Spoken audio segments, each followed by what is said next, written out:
Injili ilivyoandikwa na Luka.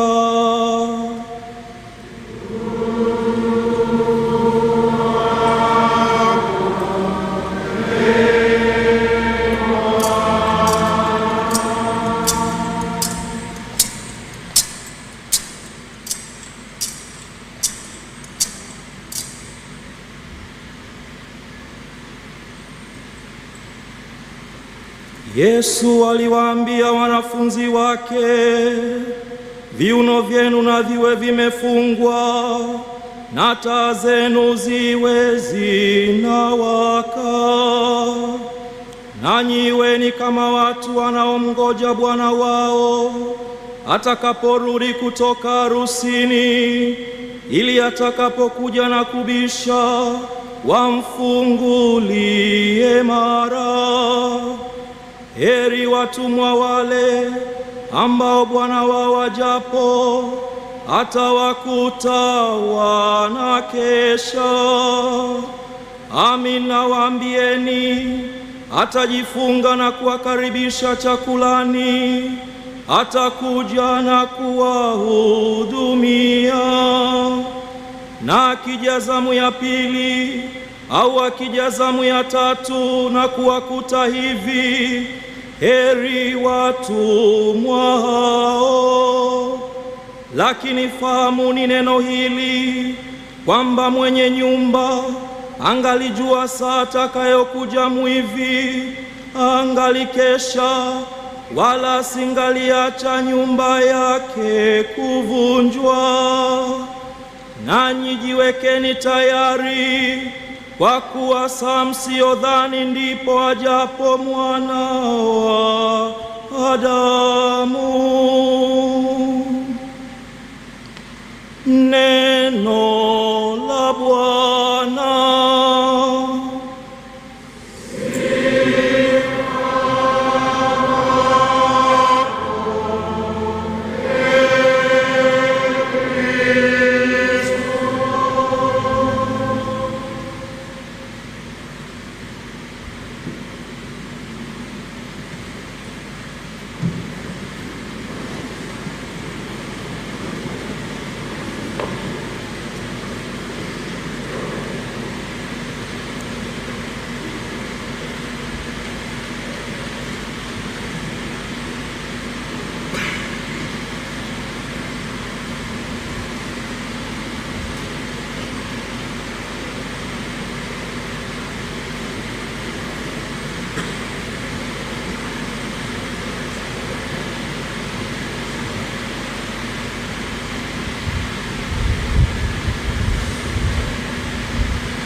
Usiogope, naona umeshangaa. Father Kitima anatoa karatasi nyingi sana hapa. Tumsifu Yesu Kristo. Raha ya milele umpe Bwana,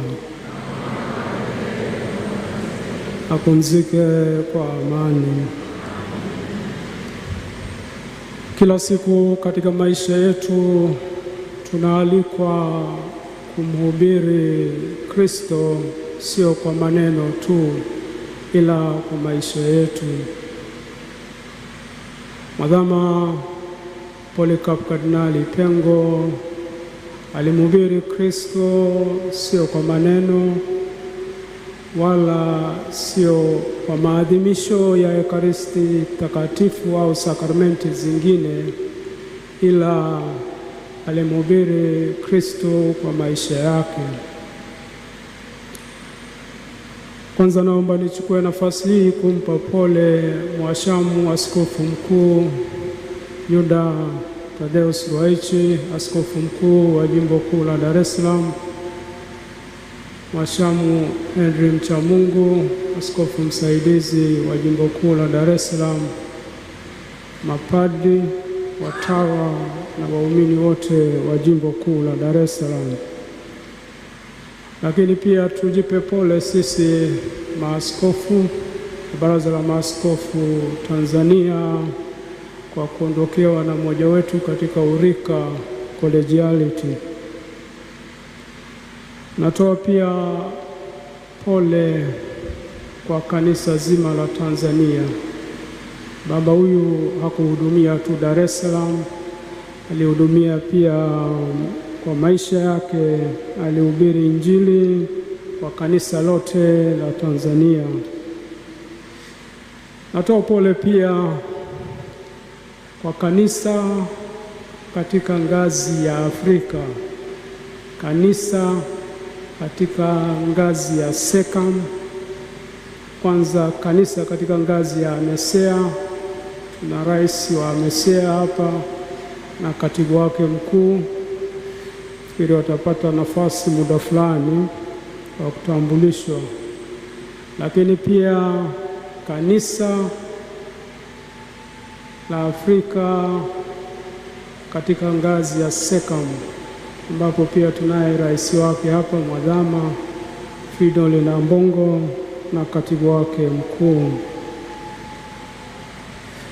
Naomba katika kutafakari maisha ya Mwadhama Polikapi Kardinali Pengo nitaje mambo matatu ya kumwombea, lakini pia kumsindikiza katika safari yake ya mwisho hapa duniani, ambapo kesho atalazwa huko Pugu. Jambo la kwanza, Mwadhama Pengo alikuwa zawadi ya pekee, ni zawadi ya Mungu, zawadi ya pekee ya Mungu kwa kanisa la Tanzania na hata Afrika. Wazo la pili, imani yake haikutetereka, ilibaki ilivyokuwa tangu mwanzo mpaka mwisho.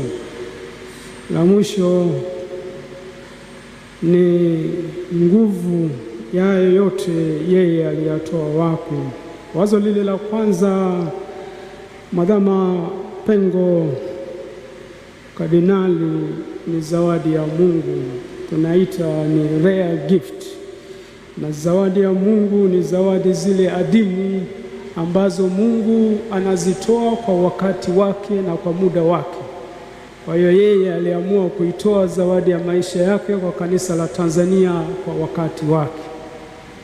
Zawadi kama hizo hazitolewi mara kwa mara na hazipo, it's very rare, it's a rare gift, zawadi ya pekee. Na kama walivyo viongozi wengine wakuu duniani hata popote, au walivyokuwa manabii, walivyokuwa mitume wengine, ni zawadi ambayo mithili yake ni hiyo, kwamba yeye alikuja kwa wakati na ilikuwa zawadi. Na zawadi kama hizi mara nyingi hazirudiliwi. Mungu anaamua tu kwa wakati wake unaofaa na akaitoa, na aliitoa katika nafsi ya Mwadhama, zawadi adimu kabisa, zawadi ya maisha yake. Kama tulivyosikia historia ya maisha yake, sina wasifu wake, sina nia ya kurudia kwa sababu tumeshasikia, lakini kutaja mambo machache tu ili kusindikiza hilo wazo la kusema kwamba yeye ni zawadi ya pekee. Mwadhama, kama walivyosema kwamba ni baraza la maaskofu kama padri lilimgundua, kazi ambayo wanafanya mpaka leo, kwamba padri huyu ana vipaji vya pekee. Kwa hiyo padri huyu anatakiwa kuendelezwa, na kwa sababu anatakiwa kuendelezwa ili asaidie kanisa, si tu katika ile ngazi ya jimbo lake husika, lakini hata ngazi ya taifa. Kwa hiyo tangu mwanzo baraza la elimu sport, nikaona huyu kule jimboni hatatosha, inabidi apewe majukumu mazito yatakayomfaa. Kuna mapadi wapo hata hapa ambao wana picha kama hiyo, lakini hii sio siku yenu leo, wenye mtulie kwanza. Sasa kama zawadi ya pekee unaweza kuona katika maisha yake ilivyoenda haraka haraka. Miaka 27 tu anapewa upadisho, tayari ni padi pale Sumbawanga, na baadaye muda mfupi baada ya kumaliza masomo yake kule Roma, manake askofu hata kumchelewesha, alimpeleka masomoni. Mwaka 77 anarudi, anaanza kufundisha Kipalapala seminari kuu. Anakaa mwaka moja tu anakaa. Wengine wanaendaga pale in service mpaka miaka 5, bado wanafanyiwa in service mpaka akae sawa in service, alafu ndio uende shule. Mwaka moja anakaa, baadaye anapelekwa Segerea kuanzisha seminari kuu Segerea, moja kwa moja rector. Mwaka moja, hakuhitaji mentorship. Uwezo wake ulitosha kabisa, alitosha. Anafanya ile kazi kwa miaka 5 na 83, akiwa na miaka 39 tu anateuliwa kuwa askofu wa Nachingwea. Wengine hawajui Nachingwea iko Lindi, naweza kuja kuiona. Anateuliwa askofu pale. Cha ajabu, anateuliwa kuwa askofu, anafika jimboni tayari ana mawazo wa kuihamisha jimbo kutoka Nachingwea kuipeleka Tunduru Masasi. Ni akili ya wachache tu wangeweza kufanya hiyo na uthubutu. Kwanza Tunduru huko wanakoenda Wakristo ni wachache, Nachingwea huko wanakoacha Wakristo ni wengi zaidi. Lakini yeye akasema, mimi nataka kubomoa lile ngome, na ili nibomoe ile ngome lazima nijenge kanisa la kathedrali pale katikati Tunduru, na baadaye jimbo linaitwa Tunduru Masasi. Kiti chake kipo leo mpaka pale Nachingwea, ambacho alikikalia mara moja, mimi naikalia pia kwa saa iko kwenye himaya yangu. Kwa hilo sihitaji ruhusa ya mtu yoyote. Sasa 84, miaka 3 tena. Unaona kwamba he didn't need any mentorship. Miaka 3 tena kukaa pale Tunduru Masasi, amepewa jukumu kubwa la kuanzisha jimbo na miaka 3 baadaye tayari ameshatosha kuja jimbo kuu la Dar es Salaam. Porini kule Tunduru Masasi, naomba askofu wa Masasi, Tunduru Masasi anisamehe, jirani yangu, lakini tutaelewana. Sasa katika miaka 3 anakaa. Kwa hiyo 80, mwaka 90 anakuja Dar es Salaam kama askofu mwandamizi. Miaka 8 baadaye tayari mwadhamu 98. Kwa hiyo unaweza kuona ile trendi kwamba ni zawadi ya pekee, zawadi ya Mungu. Katika somo la pili tulilosoma, Paulo mtume kwa Waefeso sura ya 4 mstari wa 11 mpaka 16, Paulo anafananisha watu wa namna hiyo ni watu ambao wamekomaa katika imani, sio kama watoto wachanga, sio kama watoto wanaonyonya. Watu wengine imani zao watu wazima, lakini imani kama watoto wachanga, kama wanaonyonya. Kwa hiyo yeye Paulo mtume katika barua hii, somo hili la pili kwa Waefeso, anamlinganisha kama mtu mzima.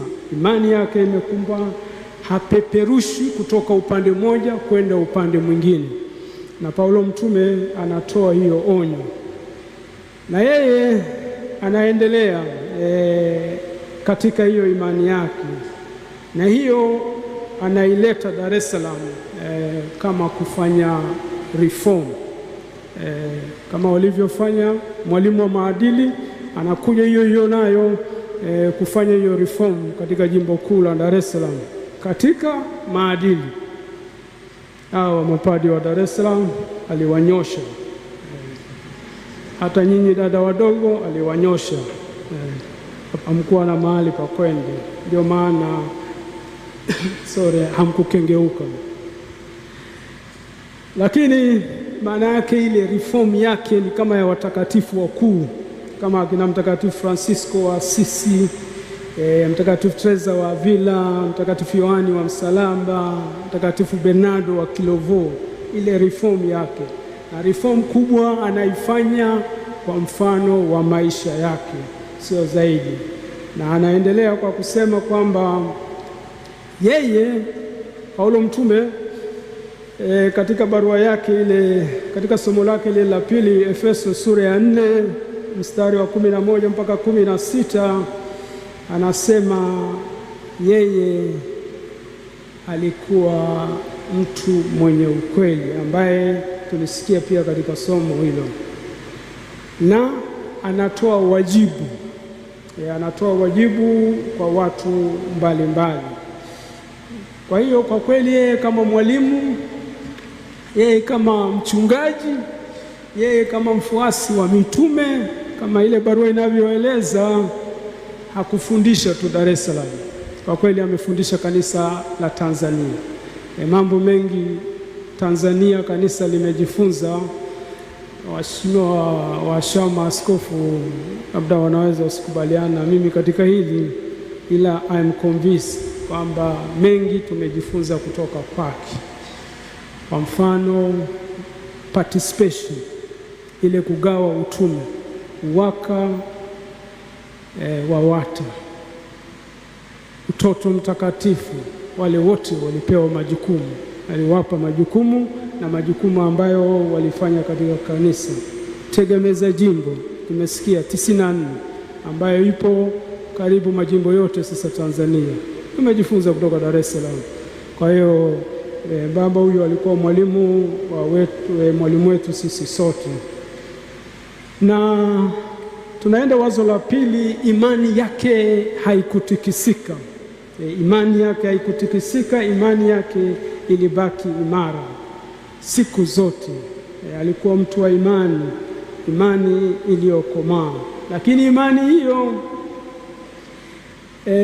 anazungumza ukweli mwadhama siku zote, anazungumza ukweli kwa upendo mkubwa. Mimi nimekutana naye mara nyingi, unapoona anazungumza katika upendo.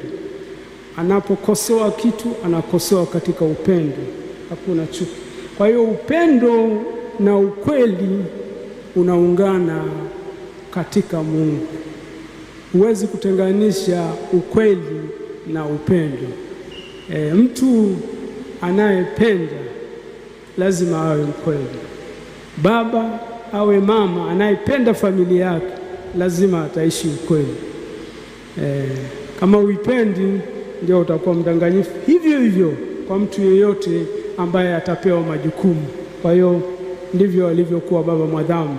Ukweli na upendo katika maisha yake haikuweza kutenganishwa, ilikuwa kitu kimoja na vikaungana vyote katika Mungu, katika Kristo.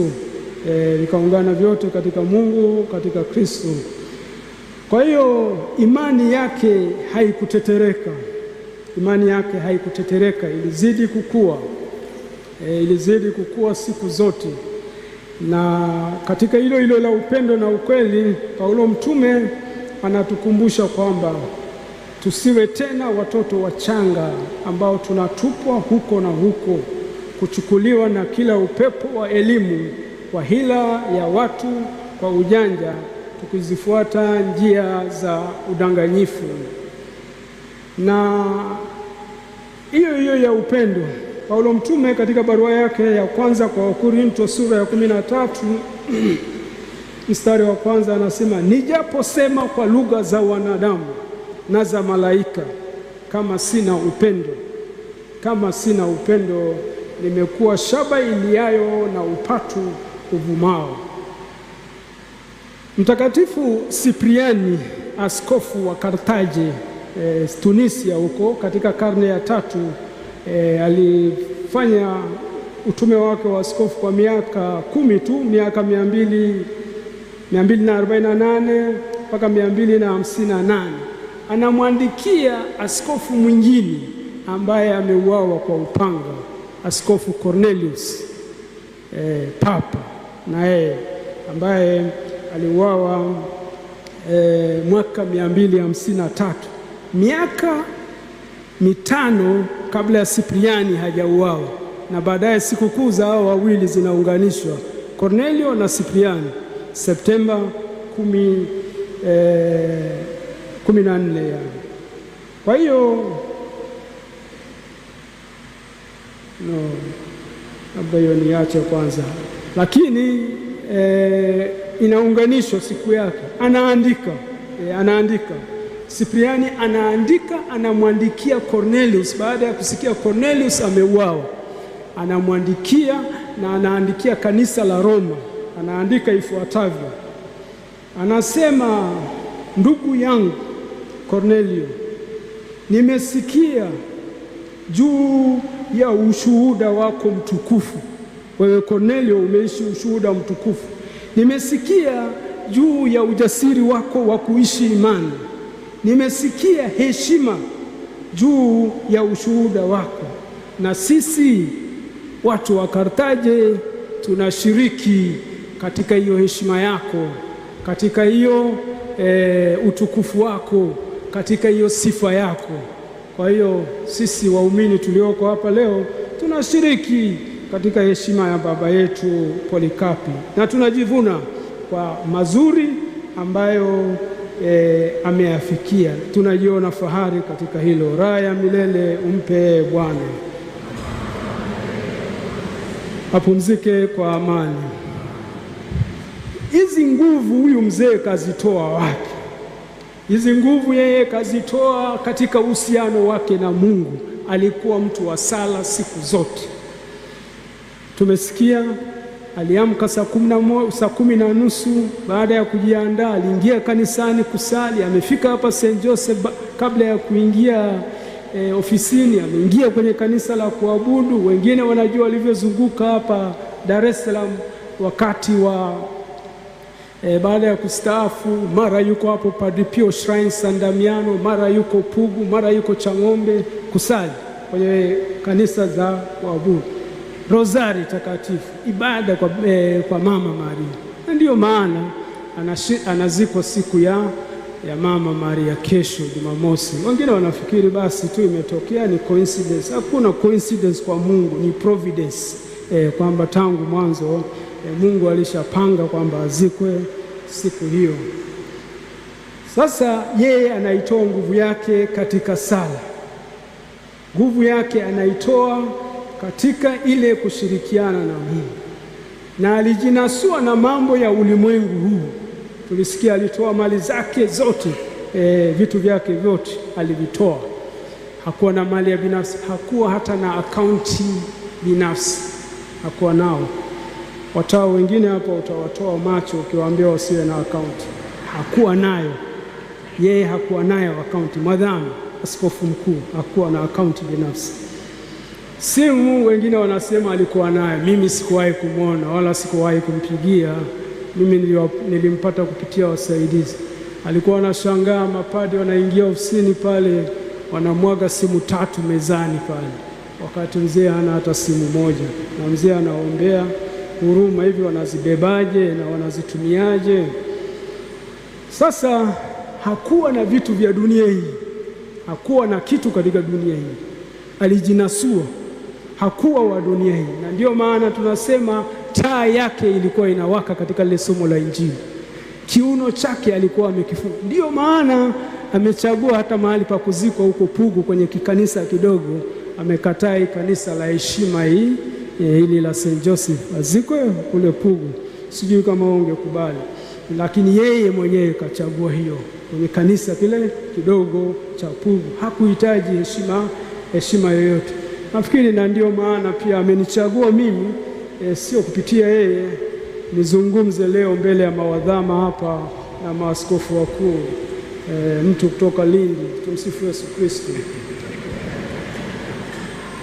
Sasa kumalizia, anafariki karibu na sikukuu yake ya Mtakatifu Polikapi Februari 23. Wakati Polikapi anachomwa moto, alisali sala hii. Mimi naomba nisali hii sala ili iwe ya kumsindikiza baba yetu huyu. Mungu Baba Mwenyezi, Polikapi alisali mwaka 155 alipouawa. Mungu Baba Mwenyezi, Baba wa mwanao wa pekee Yesu Kristo, ambaye kupitia kwake tumekufahamu wewe, tunakusifu, tunakushukuru kwa kumwona mtumishi wako Polikapi Kardinali Pengo anastahili. Umkaribishe katika kundi la mashahidi watakatifu, apokelewe kwako kama sadaka nzuri na yenye kupendeza kwako. Mungu wa kweli, usiyejua kudanganya, ambaye pia hudanganyiki, kwa njia ya mwanao Yesu Kristo, utukufu uwe nawe katika Roho Mtakatifu milele na milele.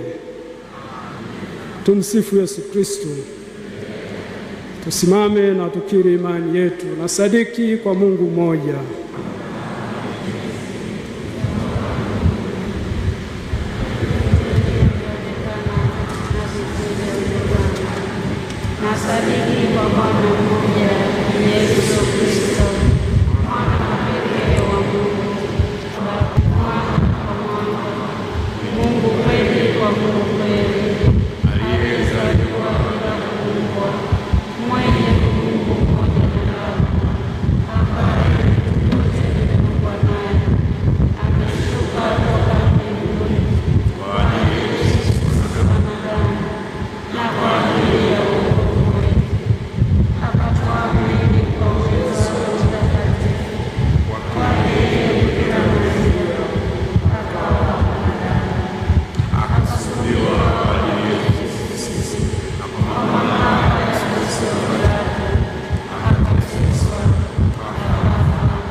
zangu, tumwende Bwana wetu Yesu Kristo, ambaye alikufa kwa ajili yetu na ambaye Mungu Baba alimfufua kutoka wafu, tukimshukuru kwa zawadi ya maisha ya mtumishi wake Mwadhama Polikapi Kardinali Pengo.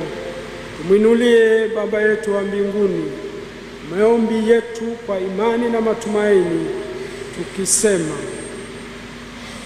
tutaitikia, twakuomba utusikie.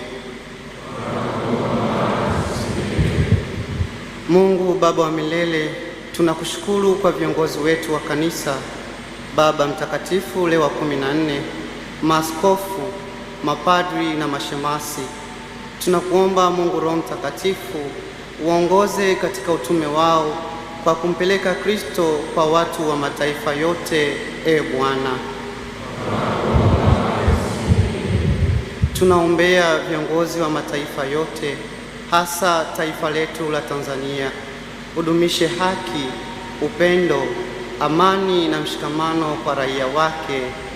Bwana, kwa namna ya pekee tunamwombea mpendwa wetu hayati Mwadhama Polikapi Kardinali Pengo, uliyependa kumuita kwako kutoka dunia hii Mungu uliyejaa wema, huruma na neema, tunakuomba umsafishe na kila doa la dhambi na umpokee kwenye makao yako ya milele uliyomwandalia mbinguni. E Bwana, tunakushukuru e Mungu kwa zawadi ya maisha na utume wa Baba Mwadhama Polycarp Kardinali Pengo. Umkumbuke kwa sadaka ya utumishi wake wa kupanda na kukuza mbegu ya imani, ari ya utume na umisionari ndani ya jimbo kuu la Dar es Salaam, taifa na ulimwenguni kote. E Bwana,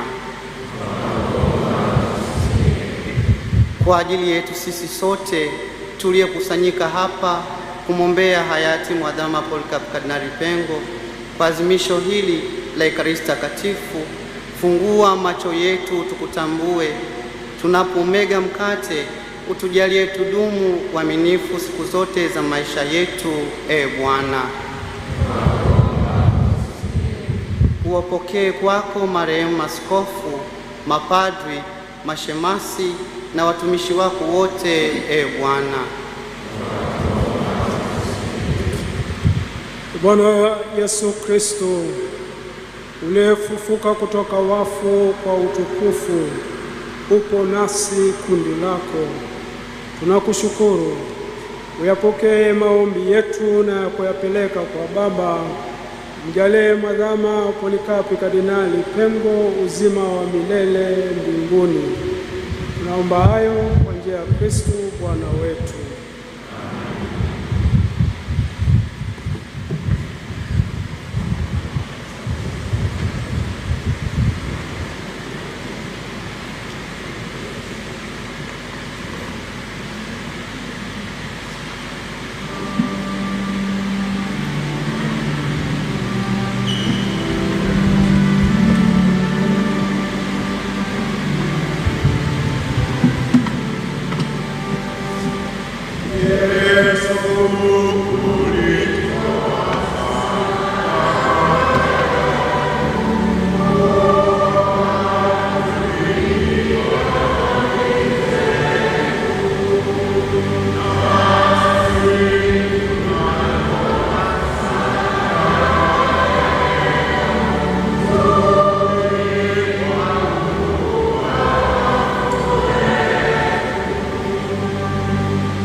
Salini ndugu, ili sadaka yangu na yenu ikubaliwe na Mungu Baba Mwenyezi.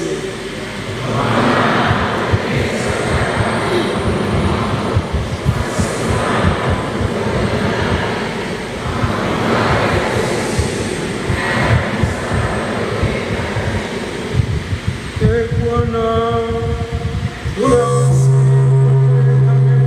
tunakutolea kwa ajili ya mtumishi wako marehemu Polycarp Kardinali Pengo, ulimjalia cheo cha uaskofu hapa duniani. Tunakuamuru waingie katika jamii ya watakatifu wako katika ufalme wa mbinguni kwa njia ya Kristo Bwana wetu.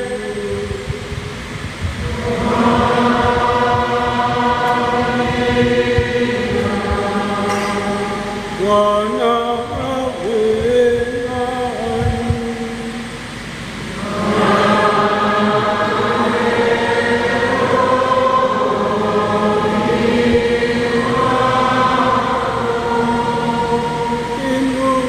Inueni mioyo.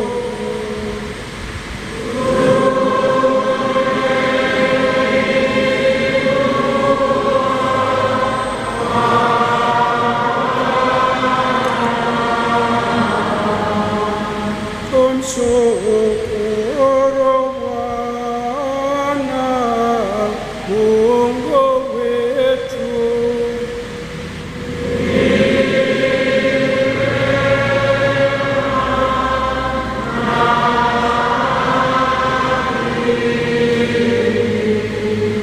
Kweli ni vema na kitendo la kufana kuleta wokovu, tukushukuru daima na popote.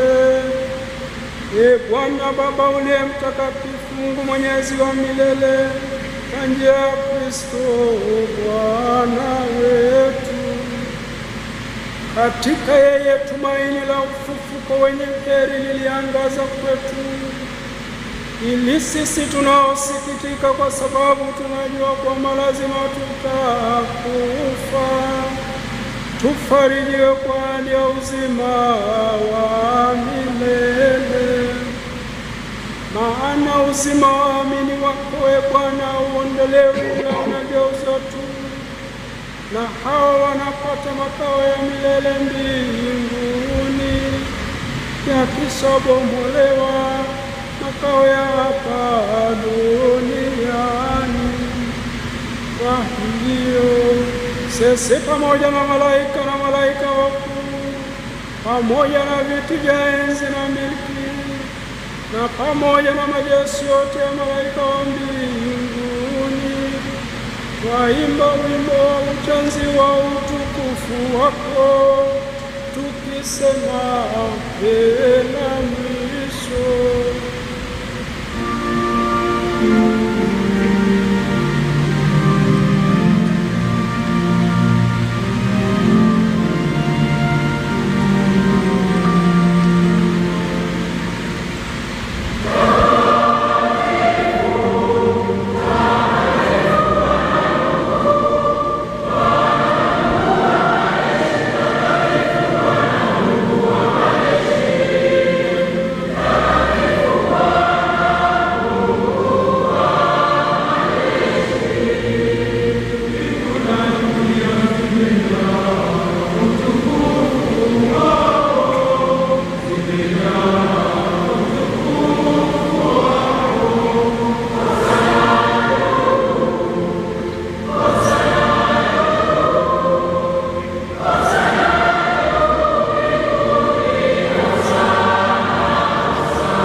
Tazama, kweli mtakatifu na kila kiumbe kilichoumbwa nawe kinakusifu kwa haki.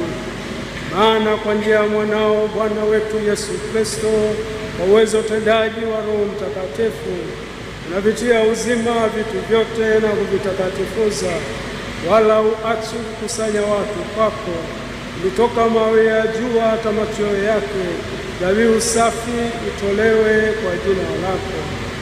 Basi Bwana, tunakusihi kwa unyenyekevu vipaji hivi ambavyo tumekutolea, ili uvitakase, upende kuvitakatifuza kwa Roho huyo huyo, ili viwe mwili na damu ya mwanao Bwana wetu Yesu Kristo, aliyetuamuru tuadhimishe mafumbo haya. Maana yeye mwenyewe usiku ule alipotolewa, alitoa mkate na akikushukuru, aliubariki, akaumega na akawapa wafuasi wake akisema, twaeni mle nyote, huu ndio mwili wangu utakaotolewa kwa ajili yenu.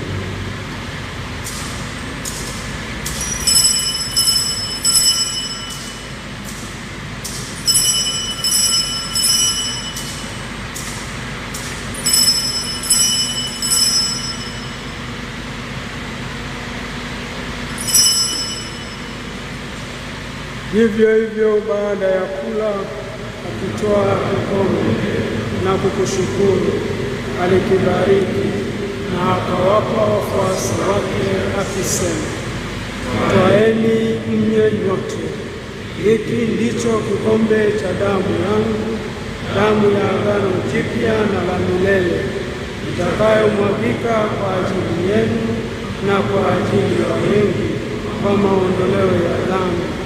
Fanyeni hivi kwa ukumbusho wangu.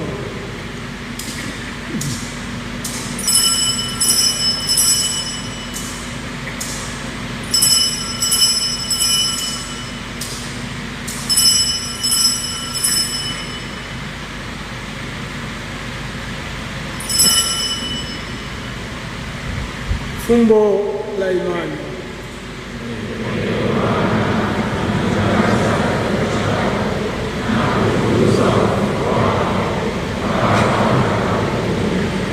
Kwa hiyo, Bwana, tunapoadhimisha ukumbusho wa mateso ya mwanao yaletayo wokovu, pamoja na ufufuko wake wa ajabu na kukaa kwake mbinguni, tunapotazamia ujio wake wa pili, tunakutolea kwa shukrani sadaka hii iliyo hai na takatifu.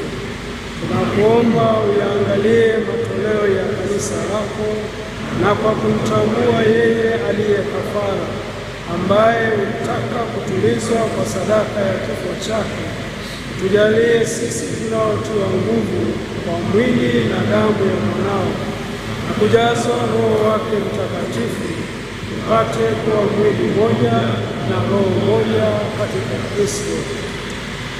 Yeye atufanye sisi tuwe kwako sadaka timilifu ya milele, ili tuweze kupata urithi pamoja na wateule wako, kwanza kabisa pamoja na Bikira Maria mwenye heri mama wa Mungu, na Mtakatifu Yosefu mume wake huyo bikira, na mitume wako wenye heri na mashahidi wako watukufu, pamoja na Mtakatifu Yosefu msimamizi wa kanisa hili, na watakatifu wote ambao tunategemea daima kupata msaada wa maombezi yao mbele zako.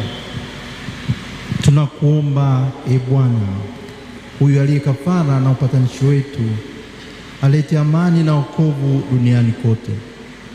Upende kulimarisha katika imani na mapendo kanisa lako linalosafiri hapa duniani, pamoja na mtumishi wako Baba Mtakatifu wetu Leo wa 14 na askofu wetu mkuu Jude Tadeo Ruwaichi na askofu msaidizi Henry Mchamungu, pamoja na maaskofu wote, wakilelo wote na watu wote unaofanya kwa taifa lako.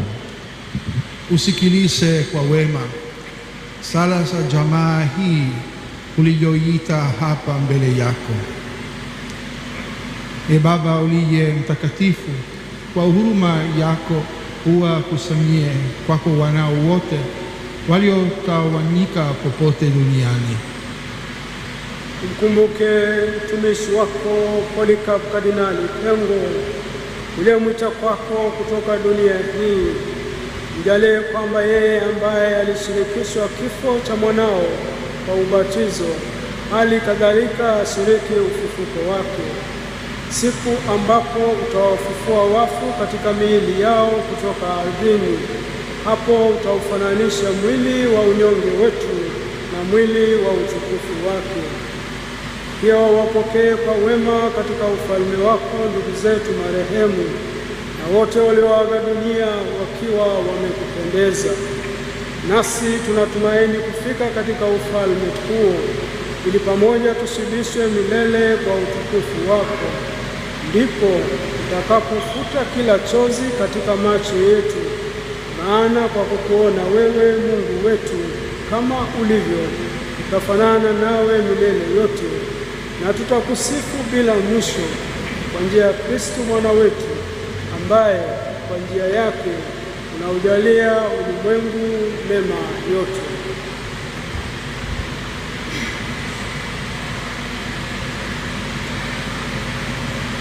Kwa njia yake na pamoja naye na ndani yake, wewe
kulitii agizo la Mwokozi wetu na tukifuata mafundisho yake ya kimungu, tunathubutu kusema: Baba yetu.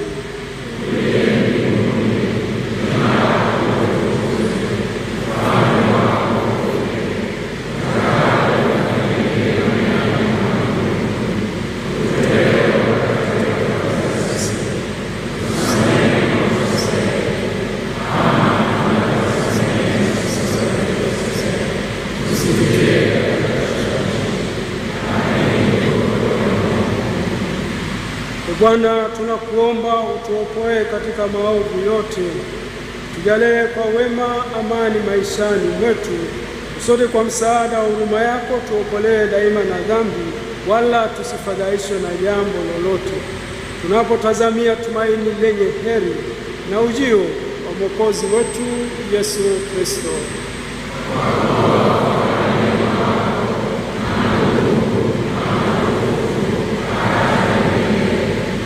Bwana Yesu Kristo, uliwaambia mitume wako, amani na waachieni, amani yangu na wapa. Usizitazame dhambi zetu, ila tu imani ya kanisa lako. Upende kulijalia amani na umoja kama ilivyo mapenzi yako, unayeishi na kutawala milele na milele. Amani ya Bwana iwe daima nanyi. Mpeane amani.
Tazama mwana-kondoo wa Mungu, tazama aondoaye dhambi za ulimwengu. Heri yao walioalikwa kwenye karamu ya mwana-kondoo.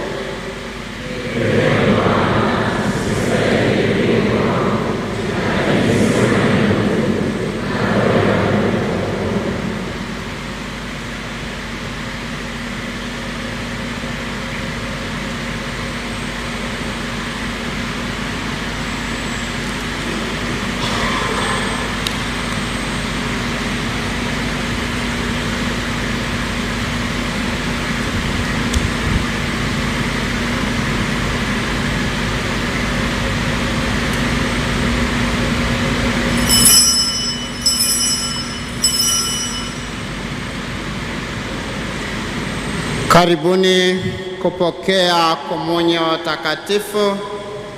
Watakaojiongea kupokea ni Wakristo wa Katoliki wale tu ambao wamejiandaa.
Tuombe. Ee Mungu mwenyezi na mwenye huruma, ulimteua mtumishi wako Polycarp Kardinali Pengo awe mjumbe wa Kristo hapa duniani. Tunakuomba dhabihu hii mtakase nawe umketishe pamoja na Kristo mbinguni, anaishi na kutawala milele na milele.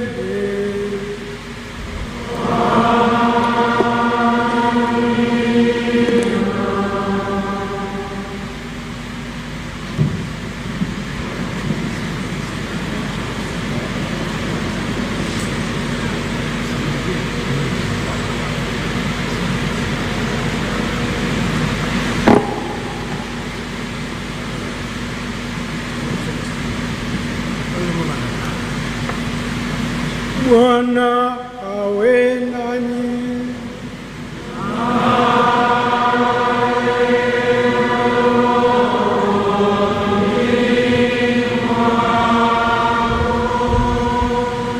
Jina la Bwana litukuzwe.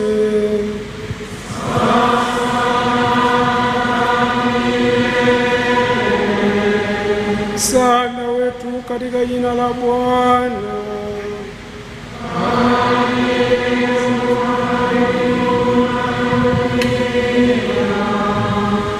Na baraka yake Mungu Mwenyezi, ya Baba na Mwana na Roho Mtakatifu, iwashukie na kukaa nanyi daima.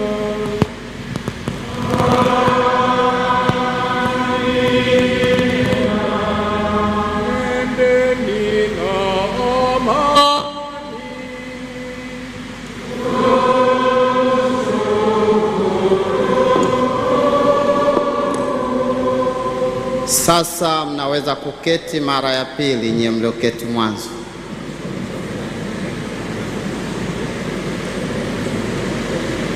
Kwa utaratibu unaofuata, Katibu wa Baraza la Maaskofu Tanzania TC, Padre Charles Kitima, tafadhali.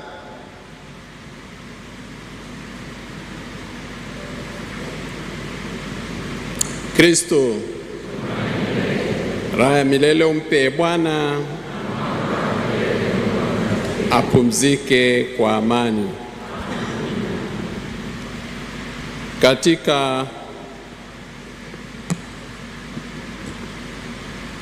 siku hii, kama tulivyoambiwa na Baba Askofu,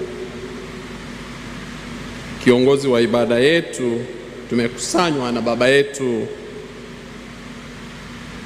marehemu Mwadhama Polycarp Kardinali Pengo, ambaye baba yetu wa mbinguni amemwita kwake, na tuna bahati ya kukusanyika kama familia ya Mungu Tanzania kwa kuunganishwa na viongozi wetu wa kikanisa na dini mbalimbali na pia viongozi wetu wa serikali. Katika sehemu ya kwanza tutawatambulisha viongozi wetu wa kanisa. Pamoja nasi yupo Baba Askofu Fridolin Cardinal Ambogo, kardinali wa Kinshasa, raisi wa mashirikisho ya mabaraza ya maaskofu ya nchi zote za Afrika. Baba, simama wapungie mkono.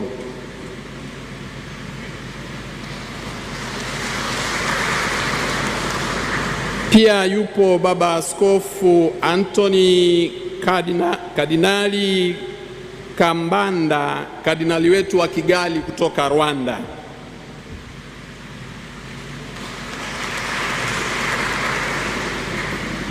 Yuko Mwadhama Protas Kardinali Rugambwa, askofu wetu wa Jimbo kuu la Tabora, askofu wetu wa kardinali wetu wa Tanzania.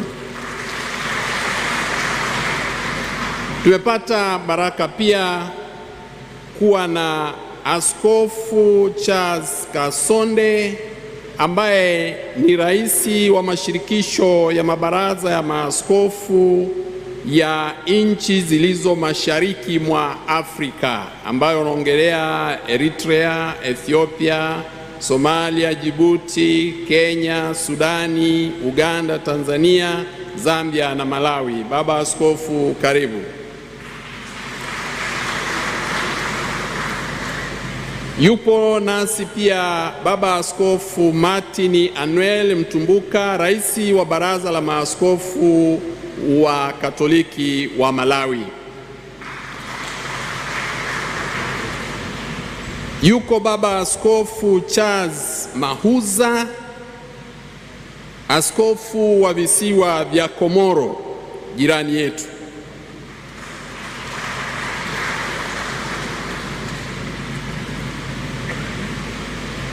Wapo makatibu wakuu wa mabaraza ya maaskofu Katoliki Afrika, Padre Rafael Simbene.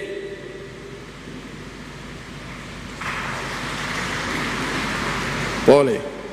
Yuko pia katibu mkuu wa mabaraza ya maaskofu wa Afrika ya Mashariki, nchi za Afrika ya Mashariki mwa Afrika, Padri Anthony Makunde, ni mtoto wetu wa Tanzania. Naomba niwatambulishe pia balozi wa Baba Mtakatifu nchini Tanzania, Askofu Mkuu Akatino.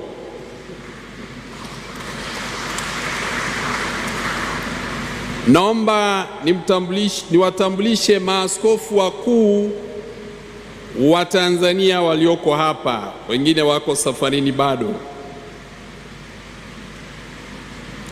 Maaskofu wakuu wa Baraza la Maaskofu Katoliki Tanzania, karibu tusimame.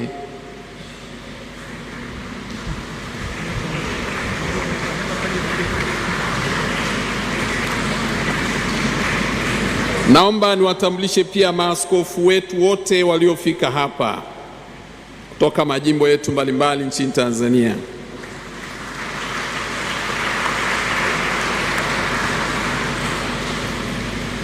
Naomba niwatambulishe maabate wa abasia zetu zote za Tanzania na kwingineko walioko hapa kutoka abasia zote. Naomba niwatambulishe vile vile wakuu wa mashirika ya kitawa walioko hapa. Mashirika yote, asante sana.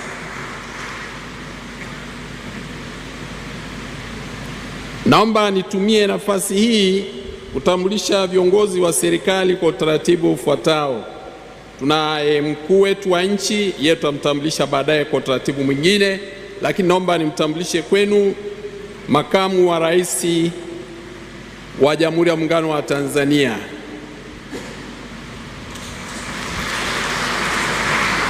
Naomba nimtambulishe kwenu waziri mkuu wa Jamhuri ya Muungano wa Tanzania. Naomba nimtambulishe kwenu spika wa Bunge la Jamhuri ya Muungano wa Tanzania. Naomba nimtambulishe kwenu jaji mkuu wa Tanzania. Naomba nimtambulishe kwenu katibu kiongozi wa Jamhuri ya Muungano wa Tanzania.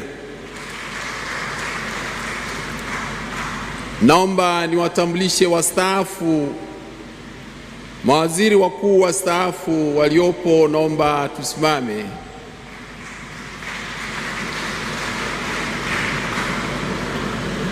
Asante sana Baba Pinda, amekaa mbali kidogo.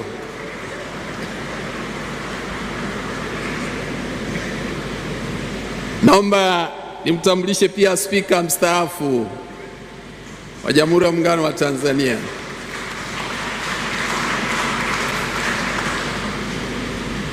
Naomba niwatambulishe mawaziri wote walioko hapa.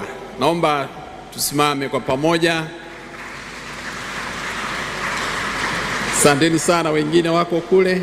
Na mawaziri wastaafu, naomba msimame, hata kama ulistaafishwa juzi.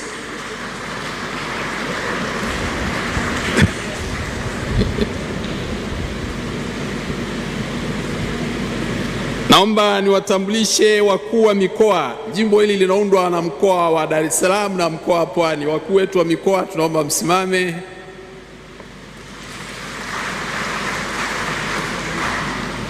wakuu wetu wa wilaya za Pwani na Dar es Salaam na wengine wote mliofika toka sehemu mbalimbali, tusimame. Wabunge wetu tunaomba tusimame, unaona wengi mko huko. Yuko pia Jessica Magufuli yuko hapo, tumpongeze. Marehemu huyo alikuwa rafiki wa familia yao. Naomba niwatambulishe wa mama wafuatao: Mama Magufuli, Mama Lowassa, Mama Majaliwa.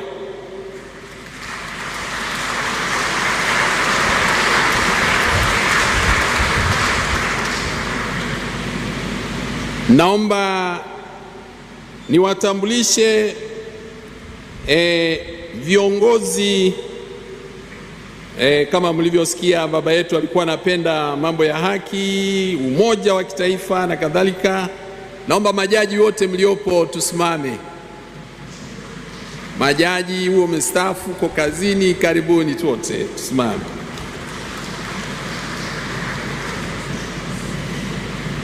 Naomba niwatambulishe sasa viongozi wa kisiasa kutoka Chama cha Mapinduzi. Tunamkaribisha makamu mwenyekiti wa Chama cha Mapinduzi, makamu.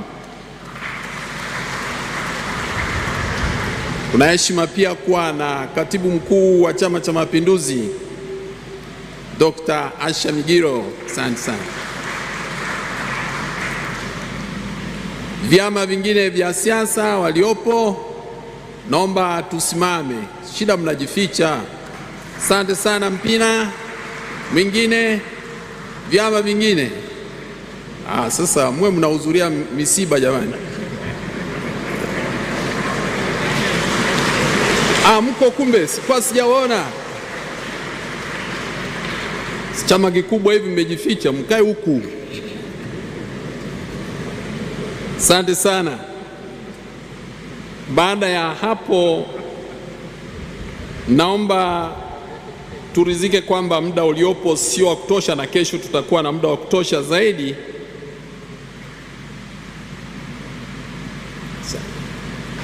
Samani, nilikuwa nimesahau watu muhimu sana.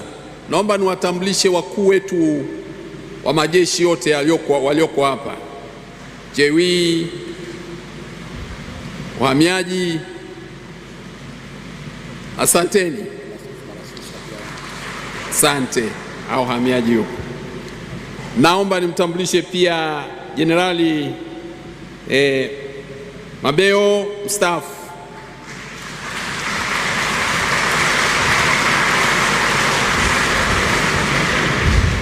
Naomba niwatambulishe maaskofu, askofu wetu Malasusa kutoka KKT. Baba Askofu.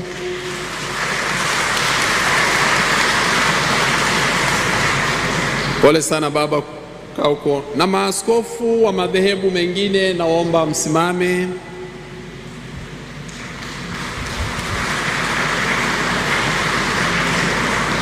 Mufti na shehe wetu wa mkoa.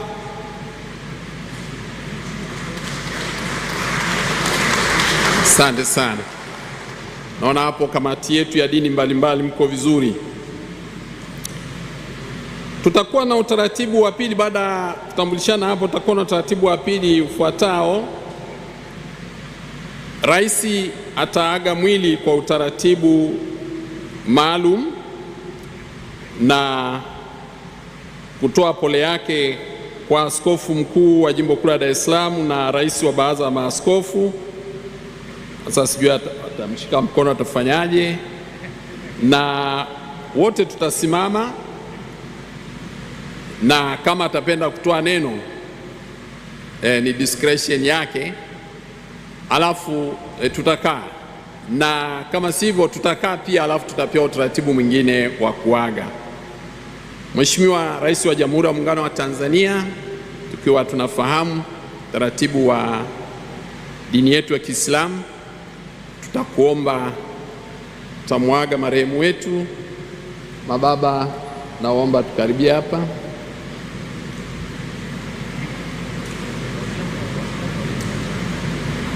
Mtasimama nikiwaambia, msisimame kabla.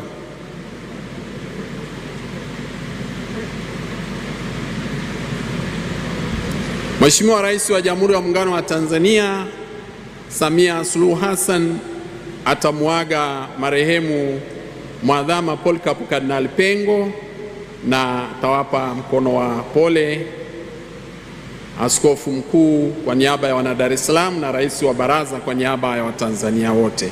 Karibu mama. Tusimame.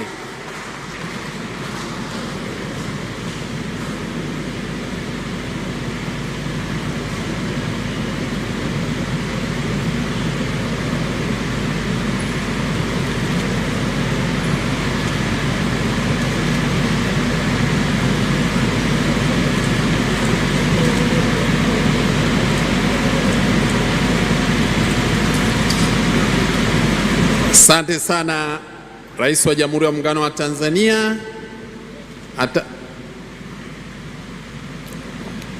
Basi kwa utaratibu huo tusimame tukishukuru kwa kumwaga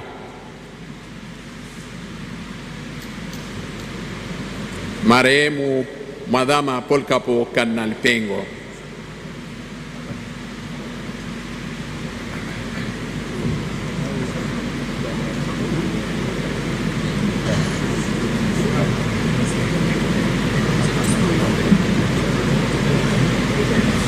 Asanteni sana.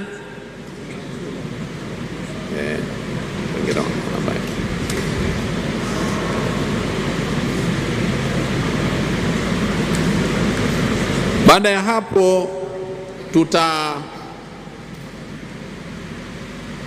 na utaratibu kwa viongozi wetu wakuu, makamu wa rais, waziri mkuu, na tunaomba sasa ule utaratibu wa kuaga kawaida ufanyike. Tunaomba jeneza lifunguliwe.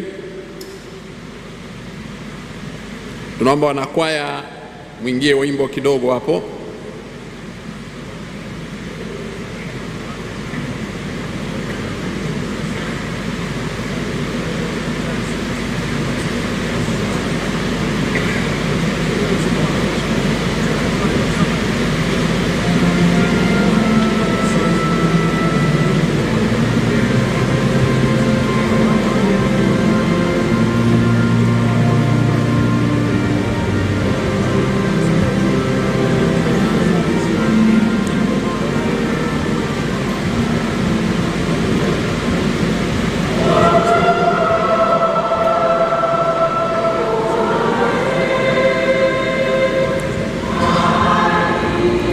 Watakuwa wakifika moja moja, ataongoza makamu wa rais wa Jamhuri ya Muungano wa Tanzania Emmanuel Nchimbi.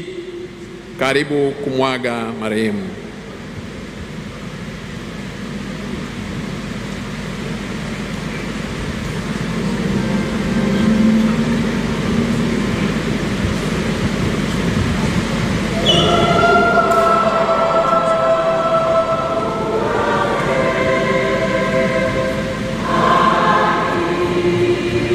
Atafika waziri mkuu. Tunaomba Mheshimiwa makamu wa rais anapoondoka na waziri mkuu na spika, wengine wote baadaye mtabaki. Sawa. Asante. Tunamwomba spika wa Bunge la Jamhuri ya Muungano wa Tanzania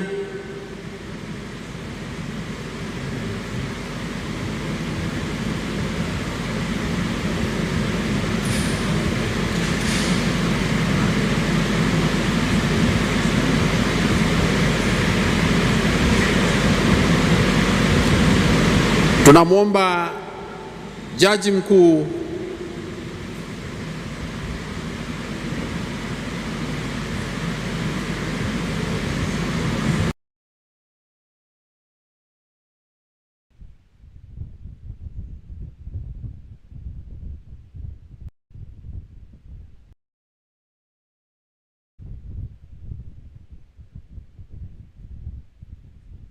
Tunamwomba katibu kiongozi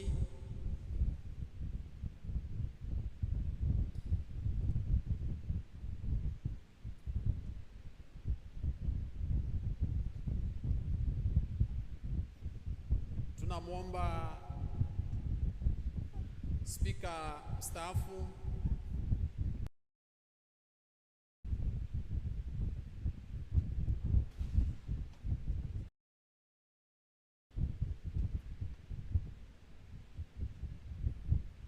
tunamwomba waziri mkuu mstaafu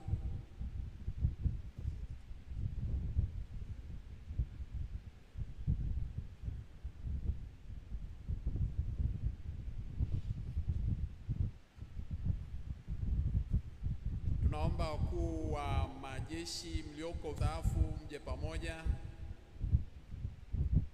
Venance Mabeo na Mama Mary.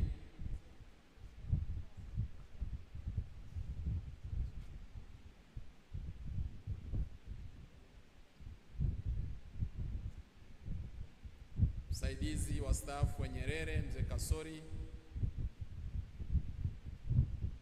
Tunaomba wanasiasa mjipange kwa utaratibu ufuatao: Chama cha Mapinduzi, makamu mwenyekiti na katibu mkuu;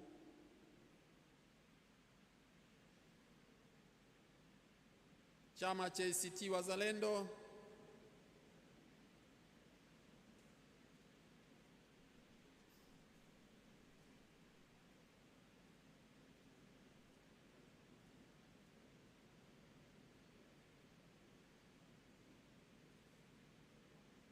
chama cha Chadema;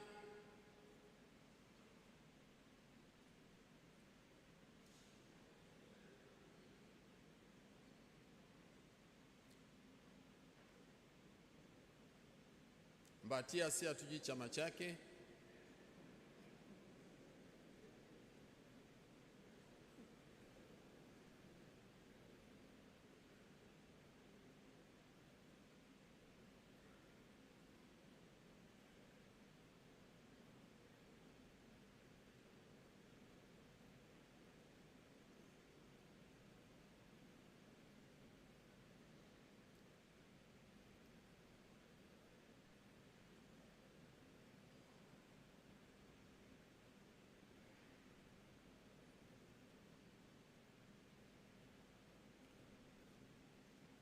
tunaomba mama zetu wa viongozi wetu wastaafu, tunaomba mje kwa pamoja.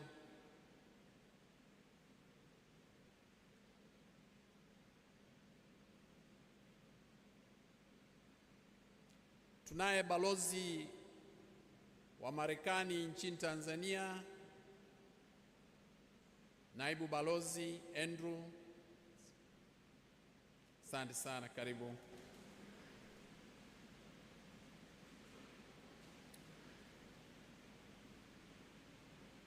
Karibuni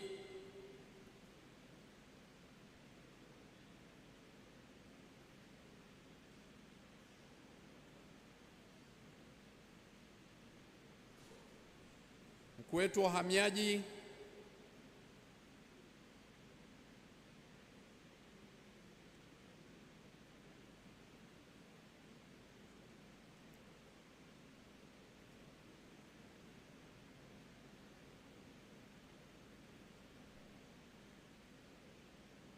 nadhani kwa protokoli za serikali sijaruka mtu. Naomba viongozi wetu wote wa serikali mliopo, karibuni moja moja, mjipange mstari. Kwaya, tunaomba tuendelee. Mawaziri, naomba mawaziri tafadhali, samahani, mawaziri na mawaziri wastaafu, karibuni wote kwa pamoja.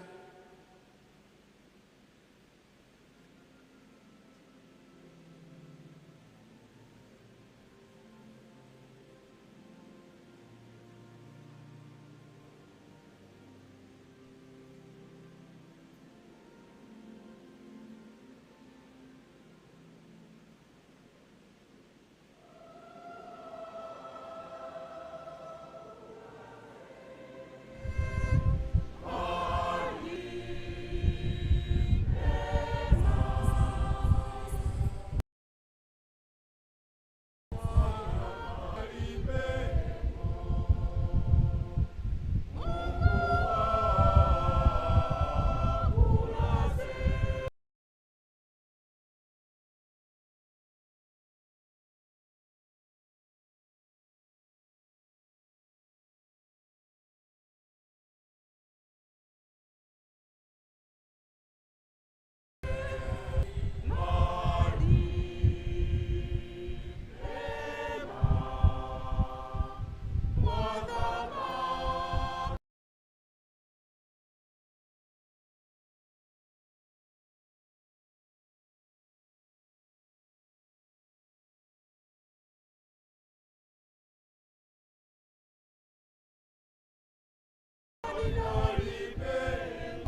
Naam, mtazamaji na msikilizaji popote ulipo, ni tendo la kuaga au kutoa heshima za mwisho kwa mwili wa marehemu Mwadhama Polycarp Kardinali Pengo, ambalo lilianza na Rais wa Jamhuri ya Muungano wa Tanzania Dr. Samia Suluhu Hassan, viongozi wakuu wa serikali, lakini wengine pia mawaziri na wastaafu wote katika ngazi hiyo, vyama vya siasa, halikadhalika viongozi wa dini akiwemo askofu mkuu wa KKKT Kanisa la Kiinjili la Kiluteri Tanzania, Dr. Alex Malasusa, na baadaye pia familia ya Mwadhama kwa maana ya dada yake Mwalimu Helena Hamsini na nduguze pamoja na watoto na wajukuu pia.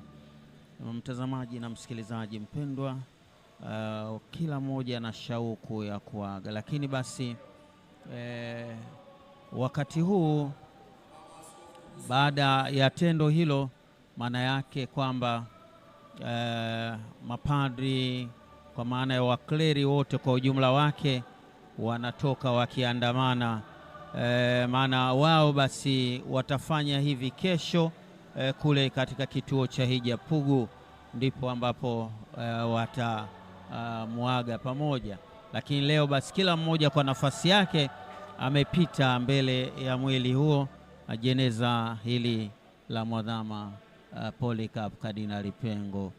Kwa hiyo wakati huu basi mapadri wakitangulia mbele na maaskofu wanafuatia nyuma kabisa. Maaskofu wanaingia moja kwa moja sakristia. Tumsikilize mshereheshaji. Toka kanisa. Niombe wasimamizi wasiingie watu kuaga kupitia milango ya huku pembeni, kwa ajili ya utaratibu mzuri na kwa ajili ya fujo kiusalama na kwa ajili ya nafasi mliopo mkono wangu wa kushoto kwenye mlango huu. Niombe mrudi nyuma, yaani ili sote tuingie kwa mlango mkubwa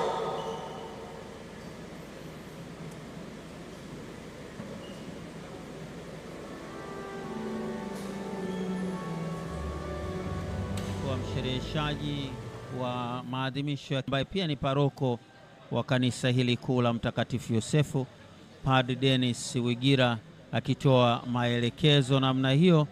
Na wakati huu basi maaskofu wakimuaga Mwadhama Polycarp Kardinali Pengo na kuelekea sakristia. Kwa hiyo maelekezo yametolewa kwamba kuaga ni kupitia mlango mkuu wa kanisa au lango kuu la kanisa hili na kutokea mlango huo wa pembeni. Kinyume na hapo, maana yake inaweza kuwa vurugu na hata kiusalama si sawa, lakini pia heshima ya kanisa inaweza ikavurugika. Hapana shaka basi watu wameelewa na hivi wanarudi nyuma kwa ajili ya kufuata huo utaratibu ulioelekezwa na baba paroko. Leo ni pengine una neno la kusema baada ya adhimisho hili na wakati huo mababa wakiwa wanatoka ndani ya kanisa hili? Asante sana Gaudensi Yera.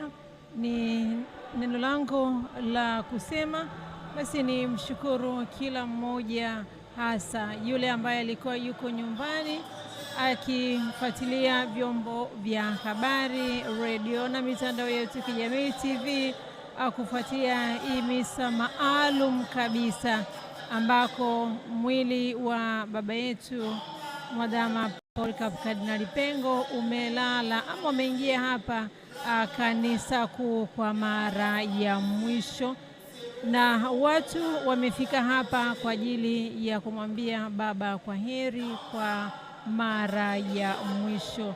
Nasema asante kwa kufuatilia matangazo haya Na sasa tunapohitimisha, na kilichopo sasa hivi mpendwa, ni baada ya adhimisho la misa takatifu, waamini wanaruhusiwa ama wameruhusiwa kuanza kumwaga tena baba yetu, kwa wale ambao walikosa nafasi ya asubuhi. Lakini basi tualike siku ya kesho, siku ya Jumamosi, tuungane pamoja. Baba atafurahi sana akikuona wewe ambaye umeshindwa kuja hapa siku ya leo, ukija pale Pugu milango ya saa 4 inapoanza misa ya kumwaga baba yetu. Baba yetu mpendwa Mwadhama Polycarp Kardinali Pengo atafurahi sana. Panga ratiba yako, fanya kila kitu ili siku ya kesho usikose kuhudhuria, kumwambia baba asante kwa yale mema ulioyafanya, yale yote ulioyafanya ungali kuhai. Umekuwa baraka, ulifanyika baraka, ulifanyika unyenyekevu kwetu, ulifanyika kila kitu. Kwa kweli kila mmoja anaweza kujitafakari huko aliko na akasema, nilisema asubuhi na nasema tena. Kama ungeweza kupewa kipaza sauti, ungeweza kumhadithia Mwadhama Polycarp Kardinali Pengo kwa namna ya pekee sana. Baba hakuna hata mmoja ambaye hakumgusa